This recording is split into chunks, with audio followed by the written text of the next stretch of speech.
My main man, Dead Mike, solo tip in his most personal recording yet. I'm black, y'all, and I'm black, y'all, and I'm blacker than black, and I'm black, y'all, and I'm black, y'all, and I'm black, y'all, and I'm blacker than black, and I'm black, y'all. I'm blickety black, blacker than black, black, I'm blacker than black, yo, because I'm black and I'm back. Hello and welcome back to my channel. Today we're going to talk about something that's very important to me, Black people. Specifically, Black American people.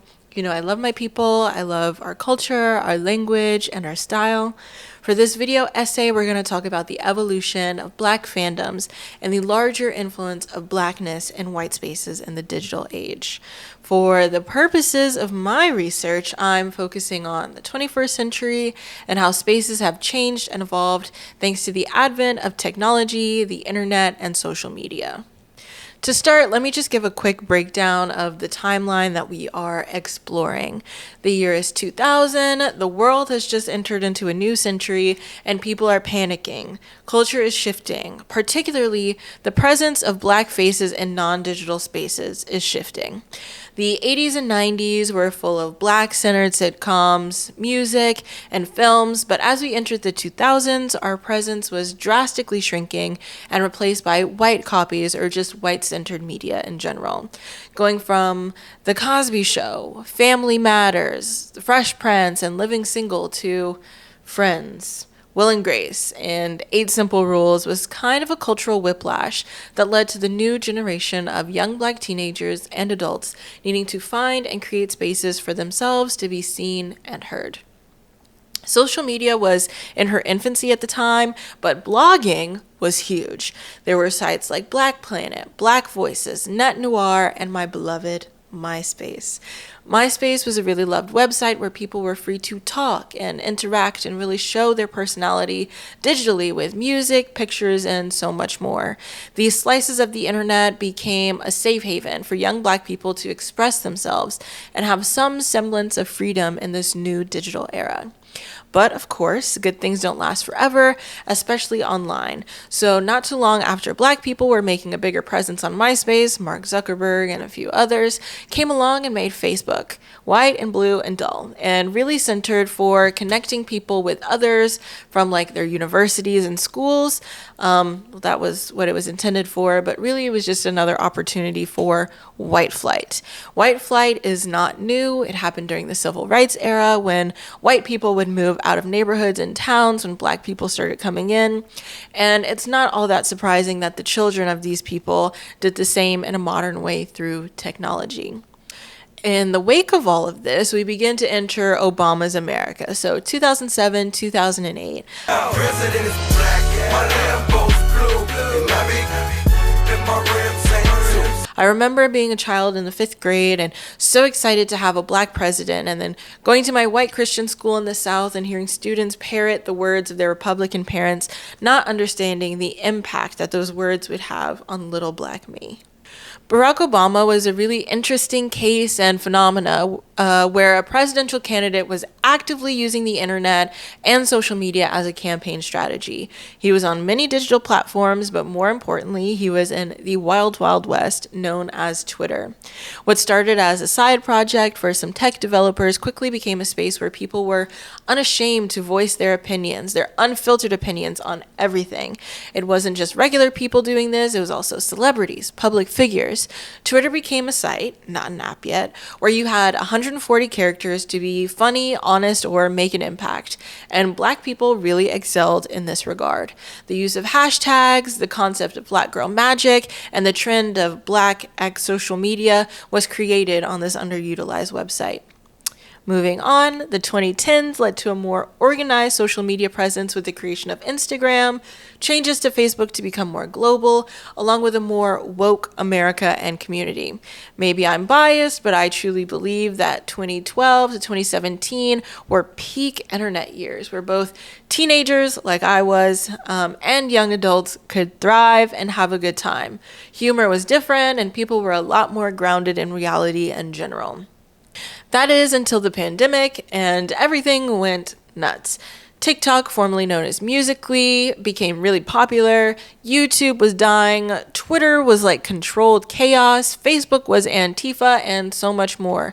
A new feeling of global psychosis had really set in and be created, and the new and improved social media and technology did not help matters. If anything, social media now became a weapon, maybe a tool is a better word, for propaganda, misinformation, and overinformation. But we'll get into more of that later because there's a lot to tackle there. Moving on, now that we have a sort of base for our timeline of Blackness in social media, let's talk about it. Let's build on it. To start, I want to address the first part of my title, which is Black fandoms. What even is a fandom, you ask? Well, a fandom is a community or a subculture of fans who share a passionate collective interest in a specific subject or media. I myself am a part of many fandoms, which quite frankly is a very expensive hobby. From K-pop to TV to movie franchises, I unfortunately become very addicted and involved very quickly. Maybe it's because I grew up in a world where the internet and social media has always existed in some form, but access to the internet, both original and fan-created content, makes it incredibly easy just to fall in line with the group. One of the more interesting things about fandom, though, is how it changes depending on who is participating in it. Fandom is never just about liking something. It becomes about identity, community, language, aesthetics, and honestly, survival sometimes.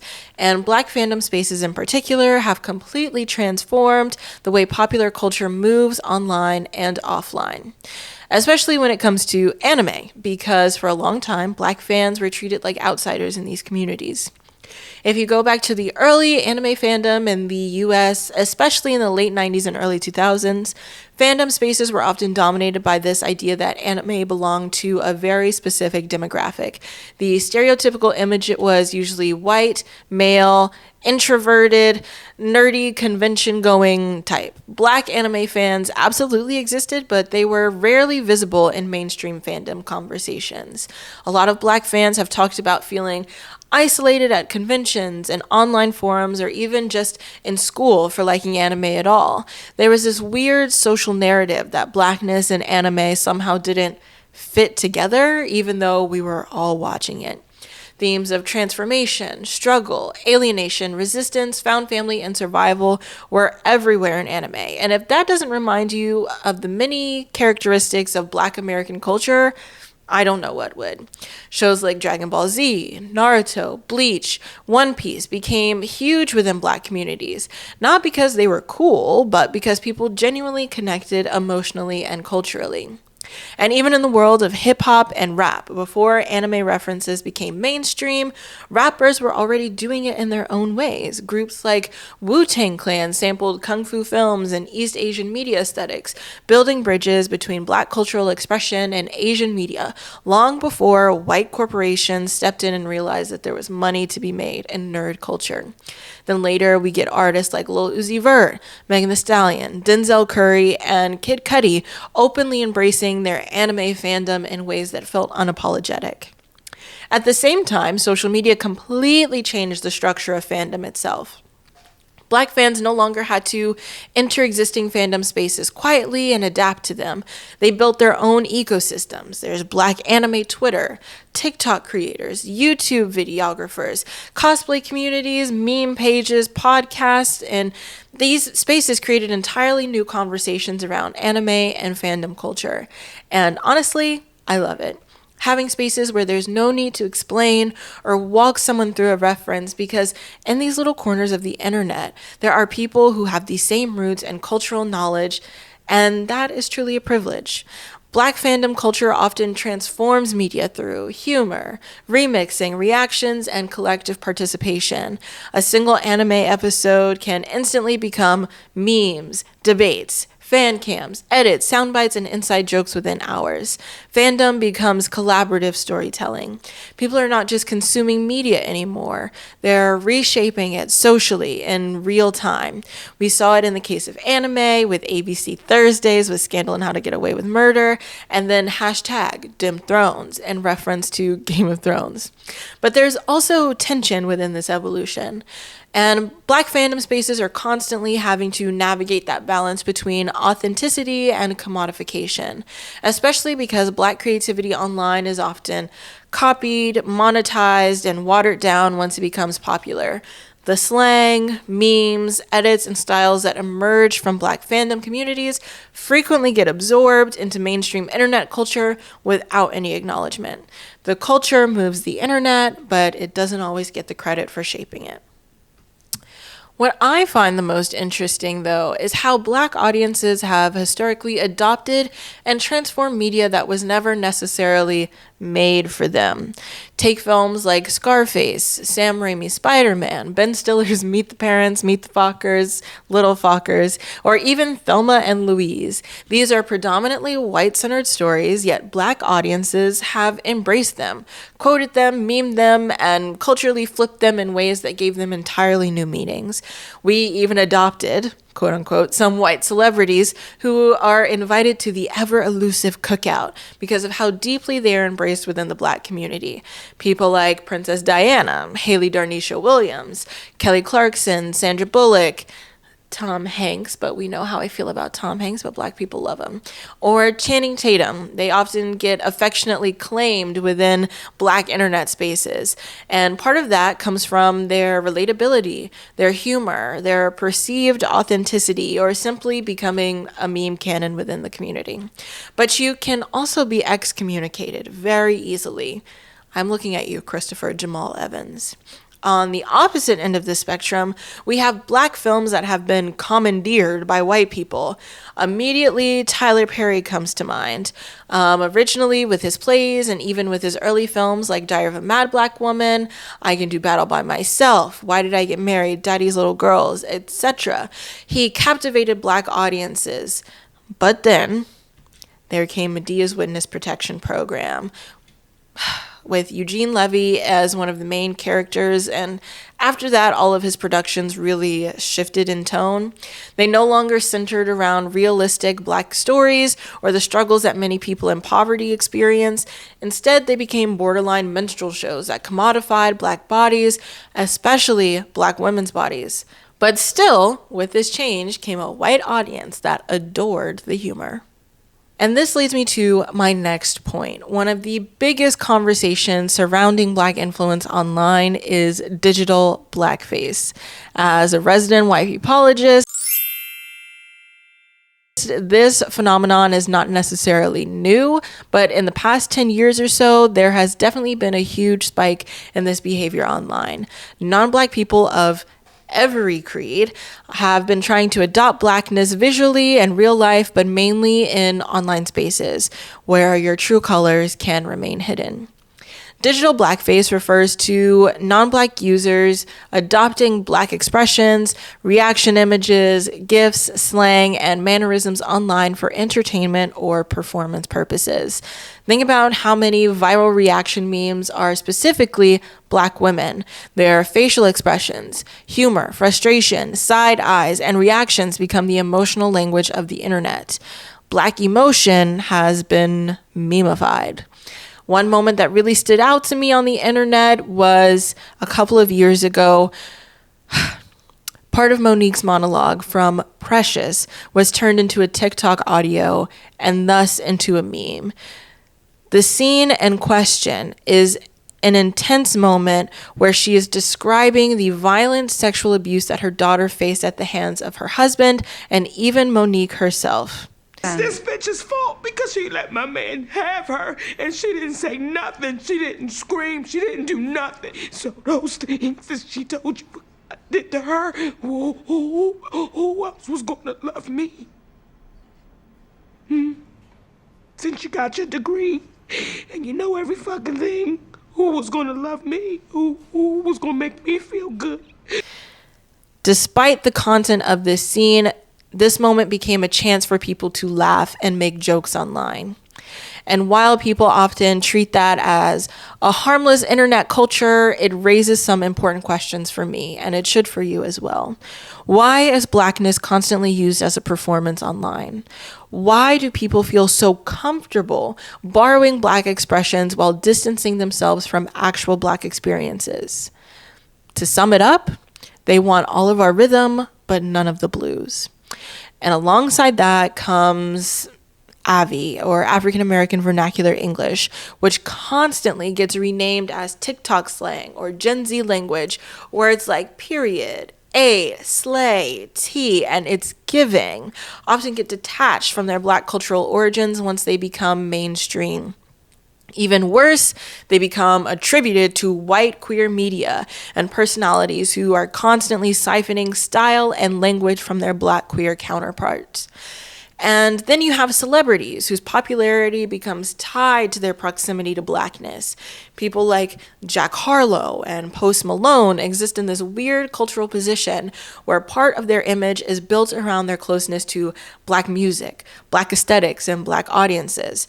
Jack Harlow recently has even gone so far as to say that he got Blacker, even naming his album Monica, which is a very thinly veiled attempt to say the N-word and get away with it.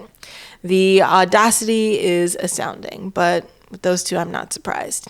But then you might say, Selena, wait, what about Eminem? Well, Eminem is different in every way. First, Eminem came around during a time in the digital age where guys like him were actually unique.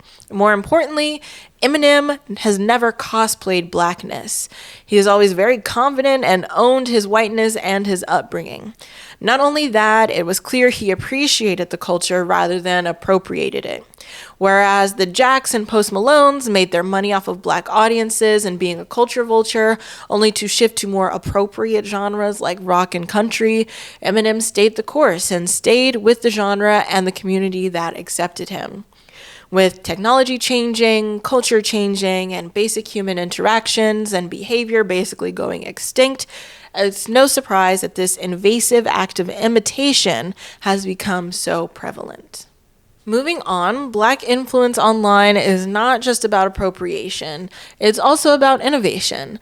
Black Twitter completely transformed internet humor and communication. The speed, creativity, memes, political commentary, and collective storytelling that came from Black Twitter basically shaped every social media platform that exists today, which is exactly why the 2021 TikTok Black creator strike is so important in this conversation. Black creators in that year stopped making dances after constantly watching white influencers profit off of trends that they didn't create. Once they were gone, people suddenly realized something. The app was boring. Because so much of what makes internet culture feel alive comes from Black creativity and Black minds. And honestly, cartoons like the Boondocks predicted all of this years ago. The show constantly explored performance, appropriation, internet culture, and the commodification of Blackness before social media fully became what it is now. I could go off on a tangent about the Boondocks and how so many people love the Boondocks and think it's funny, and I just want to ask them why. Why is this funny to you? What I don't understand is that if it's so offensive to them, then why do they say it over and over again? So Riley said the N-word before you did that morning. He says it every morning. He calls me nigga. He calls the other kids nigga. He calls himself nigga all the time. Nigga this, nigga that. Nigga please. Bitch nigga. Nigga, have you lost your mind? Nigga, check that hoe. Nigga, you bullshitting. Break yourself, nigga. He says it so much I don't even notice it anymore. Last week in lunch, Riley says to a classmate, "Can a nigga borrow a French fry?" And my first thought wasn't, oh my God, he said the word, the N-word. It was, now how is a nigga gonna borrow a fry? Nigga, is you gonna give it back? I'm telling you, my inside voice didn't talk like that before he got in my class. Do you really get the joke? But that's a different conversation for a different day. Back to the point, at the center of all of this is a major contradiction. Black culture is constantly imitated, consumed, and celebrated online, but Black people themselves still have to fight for credit, ownership, and respect within these same spaces. In this world of the digital, yes, there have been many changes that are important, amazing, and create space for Black people to be able to see and hear themselves. But as time progresses, these lines begin to blur, going from the white flight from MySpace to Facebook to now having an epidemic of white people desperate to be close to Blackness culturally, linguistically, and even physically in some cases, is quite a remarkable historical journey over the past 26 years. While so many online never knew a world before, there are still so many that saw and experienced what it was like to be shunned, to be insulted and ridiculed, only for those people to become an imitation of you later. And maybe that's the strangest part of internet culture. Blackness has gone from something people mocked to something people market. It has gone from something people fear to something people perform. The internet created a world where Black culture became instantly accessible, infinitely reproducible, and constantly consumable. But access does not equal understanding. Liking hip hop, using Avi, reposting memes of Black women, or consuming media through a Black Twitter lens does not automatically mean people respect the community that those things are from. Because behind every viral trend, every slang word, dance, meme, and aesthetic is a real culture created by real people. At the same time, despite appropriation, erasure, and commodification, Black digital spaces continue to innovate. They continue to shape humor, language, music, storytelling, fandom, and internet culture itself. Black communities have constantly turned exclusion into creativity and isolation into community. And honestly, that may be the reason why Black influence online remains so powerful. Not because the internet simply borrows from Black culture, but because Black communities repeatedly create cultures in ways that feel alive, adaptable, and deeply human. The digital age did not invent Black creativity. It made the whole world watch it in real time. Anyway, thank you for watching. Stay curious, stay excited. See you next time.